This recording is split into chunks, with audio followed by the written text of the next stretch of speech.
যে প্রতিদিনের মতন আজকেও দুপুরবেলা বসে পড়েছি ভাত নিয়ে। আর জানো, তোমরা জানো আমি মায়ের বাড়ি গেছিলাম, বাড়ি এসেছি। বাড়ি এসে আজকে রান্না করেছি। কি রান্না করেছি তোমাদেরকে, এই যে বেগুন ভেজেছি। তোমাদের দাদাভাইয়ের মতন আমি বেগুন খাই না, আমার বেগুন খেতে ভালো লাগে না বলে তোমাদের দাদাভাইয়ের মতনই বেগুন ভেজেছি। এই দেখো, নানা রকম সবজি দিয়ে চিংড়ি মাছ দিয়ে একটা তরকারি করেছি।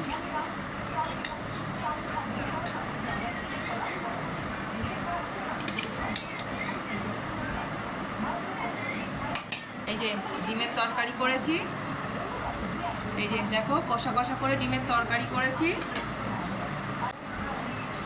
আর এই দেখো চাটনি করেছি। বেলা হয়ে গেছে বলে পাঁপড়টা ভাজতে পারিনি। আর এই যে শসা কেটে নিয়েছি, এই যে শসাটা কেটে নিয়েছি। বেলা হয়ে গেছে বলে পাঁপড়টা আর ভাজতে পারলাম না।